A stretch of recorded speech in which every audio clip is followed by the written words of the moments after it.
आप देख रहे हैं तो न्यूज चैनल।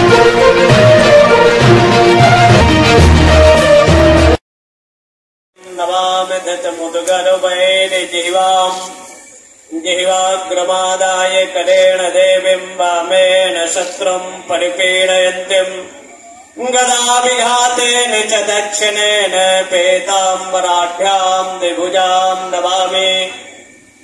उपस्थित ग्रामीण पत्रकार एसोसिएशन के संस्थापक बाबू बलेश्वर नाथ की प्रतिमा के अनावरण के पावन अवसर पर वर्तमान प्रदेश अध्यक्ष, महामंत्री, उपाध्यक्ष, कोषाध्यक्ष एवं उत्तर प्रदेश के विभिन्न जनपदों से आए हुए अध्यक्ष, उपाध्यक्ष, मंत्री आदि समस्त पत्रकार बंधुओं, मंच संचालक जी एवं समाज के विभिन्न क्षेत्रों के आयामों में अपनी सेवा दे रहे समस्त महानुभाव वृंद, बाबू बलेश्वर नाथ जी का जन्म गुलामी की दास्ता, जकड़ा हुआ भारत, उन परिस्थितियों में हमारे क्रांतिकारी साहित्यकार पत्रकारों ने जो अपनी लेखनी का पाथ्य दिया, जिसका परिणाम भारत के 5 लाख से अधिक गांवों से एक चिंगारी का रूप लेती है और इंग्लैंड की सत्ता, अंग्रेजों की सत्ता के विरुद्ध जो जागरण का कार्य प्रारंभ हुआ, परिणामतः अंग्रेजों को भारत की सत्ता को छोड़ना पड़ा। बहुत सी क्षेत्रों में अगर देखा जाए तो पत्रकार अपने प्राणों की परवाह किए बिना, चाहे वो नक्सली हो, चाहे आतंकवादी हो, माओवादी हो, उनकी गतिविधियों की स्टोरी बनाकर समाज और शासन को जागृत करना, बिना अपने प्राणों की परवाह किए कई ऐसी स्थितियों में सच्चाई लेखन करने पर अनेक तरह की धमकियां, अनेक तरह के कुठाराघात, जहां तक शहरी पत्रकारिता और ग्रामीण का आधार था, ग्रामीण वालों की नीजों को भी शहर वाले कभी कभी महत्व नहीं देते थे, छापते नहीं थे। लेकिन उन परिस्थितियों में बाबू बलेश्वर नाथ ने जयप्रकाश नारायण या राम मनोहर लोहिया जैसे संघर्षशीलों का आदर्श मानते हुए ग्रामीण पत्रकारिता की नींव रखकर पूरे प्रदेश के लोगों को संगठन में ताकत होती है, ऊर्जा होती है, और जो संगठन का उन्होंने नींव रखा, समाज को एक सूत्र में बांधा, परिणामतः लोग झुकते हैं और ग्रामीण पत्रकारिता की बातों को लेकर शासन प्रशासन भी वरीयता से लेते हुए आज उस पर अमल कर रहा है। अगर ये ताकत और ऊर्जा किसी की है, ये आपके संगठन की ऊर्जा है। संघे शक्ति कलो युगे, कलयुग में संगठन और एकता की बल रहा है। ऐसी परिस्थितियों में कहीं कहीं आज भी भ्रष्टाचार अपनी अनंत ऊंचाइयों के साथ शीर्ष पर पहुंचता है, प्रलोभनों का दौर चलता है। कहीं कहीं 1-2% ऐसे भी शहरी पत्रकार हैं कि फर्जी न्यूज भी छापते हैं। आज बात नहीं होती और उनके नाम से न्यूज छाप कर झगड़ा लगाने का भी काम करते हैं। 2 तरह की पत्रकारिता रही। अगर 14वें मनवंतर के 28वें तेता की पत्रकारिता हम ले लें तो अयोध्या की पत्रकारिता छपती है, जहां राम का राज्याभिषेक का प्रश्न होता है, प्रातः नहीं होता। राम का वनवास हो जाता है। ये भी एक पत्रकारिता थी। और दूसरा पत्रकारिता हमारे हनुमान जी महाराज थे 14वें मनवंतर के 28वें तेता में 1,79,70,000 वर्ष पूर्व सीता जहां लंका में अपने प्राणों को छोड़ना चाहती है तो उन्होंने जो संवाद को वहां स्थापित किया उनके प्राणों की रक्षा हो जाती है।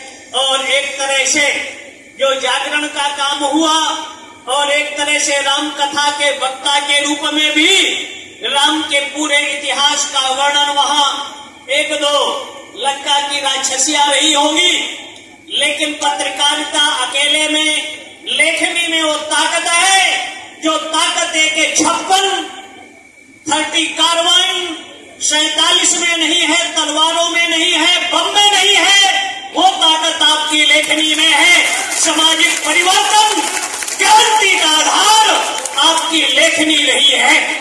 लेखनी के माध्यम से सत्ता का भी परिवर्तन अगर ले ले तो कभी चाणक्य ने चंद्रगुप्त मौर्य को तैयार करते हुए सत्ता को भी परिवर्तन को आधार बनाया था। फूस की झोपड़ी में रहने वाले कुशासन में बैठकर अपनी लेखनी के माध्यम से कुशासन को मिटाकर सुशासन की स्थापना का भी कार्य किया था। और ऐसी विषम परिस्थितियों में हर युगों में हर काल में ऐसे पत्रकारिता के रूप में नारद जी की भी गति होती है। चाहे वो देवलोक तक हो, 14 भुवनों का समाचारों का आदान प्रदान नारद जी के भी हो द्वारा होता रहा। और आज भी विषम परिस्थितियों में सामाजिक आज सबसे ज्यादा समाज में जो योजनाएं आती है, रोडें आती है, बहुत से विकास का काम होता है, लेकिन उसका मानक और क्वालिटी नहीं है। सरकारें आएंगी लेकिन नियम कायदे वही है, व्यक्ति बदलता है, कायदे कानून नहीं बदलते, जिसका परिणाम आकंठ भ्रष्टाचार में डूबा हुआ शासन होता है। जब तक भारत से भ्रष्टाचार खत्म नहीं होता, पूर्ण शिक्षा से ओतप्रोत समाज नहीं होता तो लेकिन कुछ विसंगतियां संवैधानिक हैं और उन विसंगतियों को दूर करने के लिए पत्रकारिताओं की एक पक्षपात रहित एक क्रांति की जरूरत है जो लेखनी के माध्यम से सामाजिक परिवर्तन का आधार बनेगा।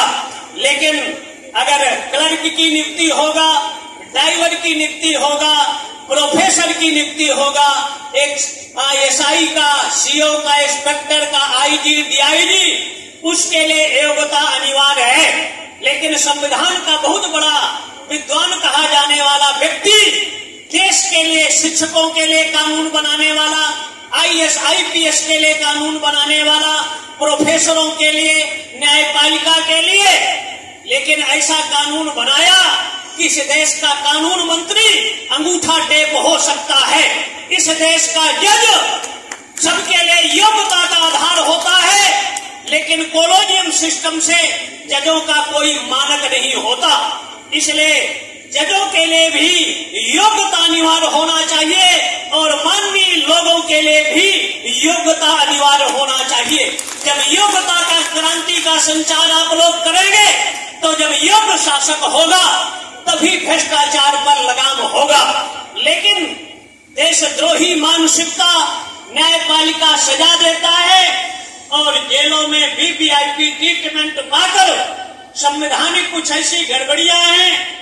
व्यक्ति अगर अच्छा है लेकिन संविधान गड़बड़ है तो ऐसी परिस्थितियों में किसी के लिए कानून बन गया हिंदू दान मंदिर अधिग्रहण यज्ञ, 4.5 लाख सनातनियों के मंदिरों को ले लिया गया और भारत का संविधान डेमोक्रेसी, धर्मनिरपेक्ष और दूसरे धर्म मजहब के कोई उपासना स्थल नहीं लिए गए।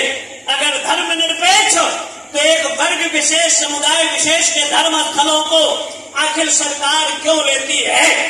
सबके लिए कानून एक होना चाहिए, चाहे इस्लाम हो, चाहे ईसाइयत हो, चाहे हिंदू हो, चाहे मुस्लिम, जितने भी मत मजहब हैं, कानून सबके लिए एक हो। कानून आपके लिए बना दिया गया कि एक शादी और 2 बच्चे ही अच्छे।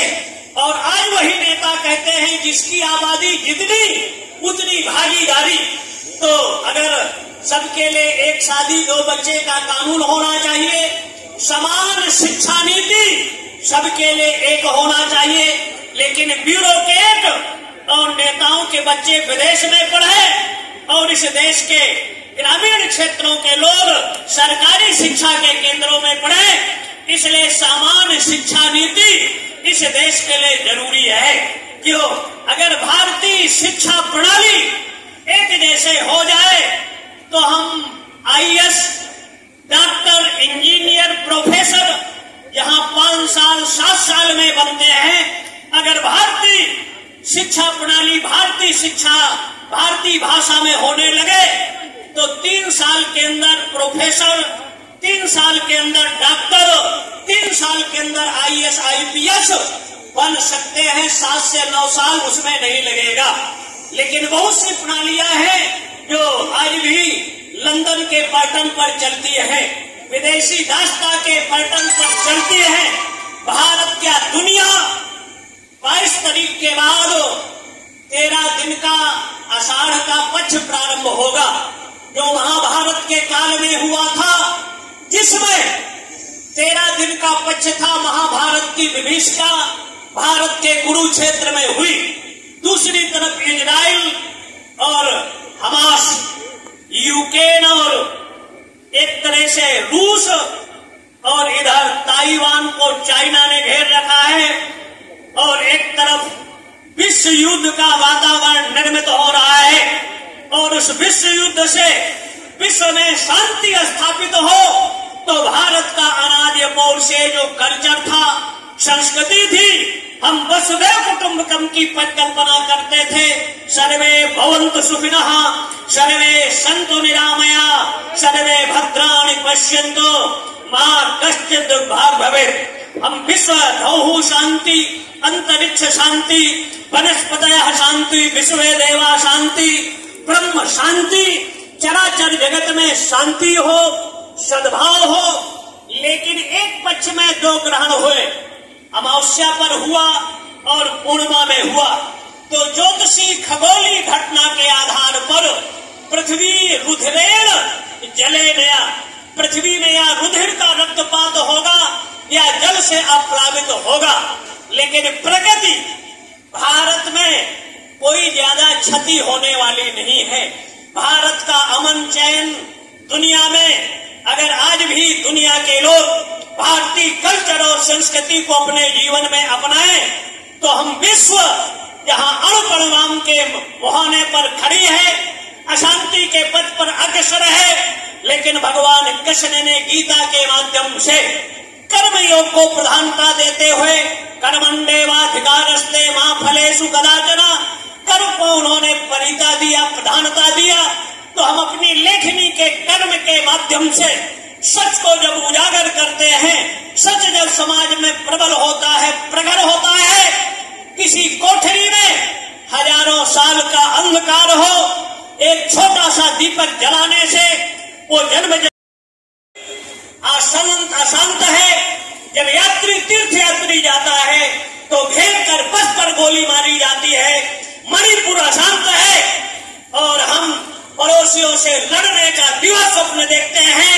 अगर जरूरत किसी स्टेट में हो, किसी जिले में हो, तो जल सेना, थल सेना, वायु सेना विमानों को लगाकर देशद्रोही की चिंगारी जो मानवता का कत्लेआम कर रहे हैं, बेगुनाहों का रक्तपात कर रहे हैं, आर्मी को लगाकर ऐसे देशद्रोहियों को जमीन के अंदर गाड़ देना चाहिए, उनका अंत कर देना चाहिए, जिससे भारत का अमन चैन शांति सद्भाव बना रहे। उनके साथ मुर्गा बिरयानी, जेलों में वीवीआईपी ट्रीटमेंट नहीं देना चाहिए। और ये तभी संभव होगा जब आप अपनी लेखनी को चलाएंगे, सत्ता जागृत होगी, तभी भारत भारत होगा। दुनिया का नेतृत्व और मार्गदर्शन हम करेंगे। हर क्षेत्रों में हमारी बारीता थी, आज भी है, और ज्ञान के क्षेत्र पर अध्यात्म के क्षेत्र पर और लेखनी के क्षेत्र पर जो क्रांति सुभाष ने किया, मंगल पांडे ने किया, रानी लक्ष्मीबाई ने किया, कैकेयी ने किया, हनुमान जी ने किया, तो आज की विषम परिस्थिति में आप अपनी लेखनी को चलाएं। भगवान भास्कर के उदय होते ही जैसे अंधकार इस धरा से मिटता है, तो आपकी लेखनी के माध्यम से आज भारत का सबसे बड़ा जो गुण है, अशांति है, अराजकता है, वो भ्रष्टाचार है। भारत भ्रष्टाचार मुक्त हो तब संपन्न भारत, शिक्षित भारत और विपन्नताओं से रहित भारत हो। भगवान विश्वेश्वर, दंडाध्यक्ष बाबा भैरव, जगत जननी पराम्बा अन्नपूर्णा आप सबको शक्ति दे, समर्थ दे, सभी अपने लक्ष्य उद्देश्य में सफल हो। सर्वे भवन्तु सुखिनः, सर्वे सन्तु निरामया, सर्वे भद्राणि पश्यन्तु मा कश्चित् दुर्भाग् भवेत्। ओम शांति, ओम शांति। धर्म की मास्तेन ईशता माघसद्गो सोद्धुरुवा अस्मिन् गोपतौस्या तवो युच्चजमानतिया पासो पाहि पासो पावितरामासदिय राशि प्रेत बियासी मातार सवानो धर्मो सिप्सवाधा आसी पारामेण धामनातरको असवमाप माते जतन्या पातक पारे कीता वासो पावितरामासी सातो धारम्बतो पावितरामासी तासरधारम्म देवस्त्वा सविता पुनात पसो पावितरेण सतधारेण सुपवाकामगच्छा साप्तसवायो साप्तसवाकर्म साप्तसवाधायाः इन्द्रस्यतवा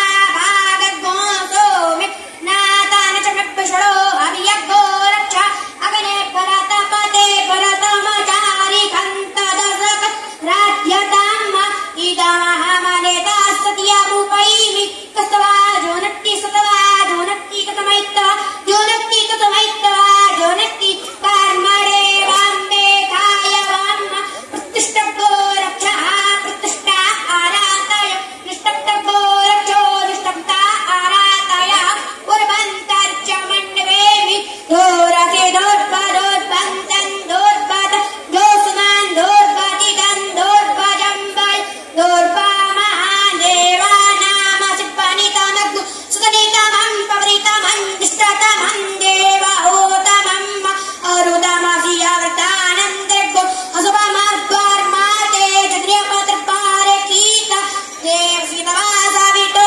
परतवेस्मिनोर्भाव्य पोषणो हस्ताभ्याम् सम्भवामि समापओकरीभिः समोपदयोरतेन सगोरेव दीर्घवतीभिः प्रत्यन्ताम् ॐ मा भूताय तवा।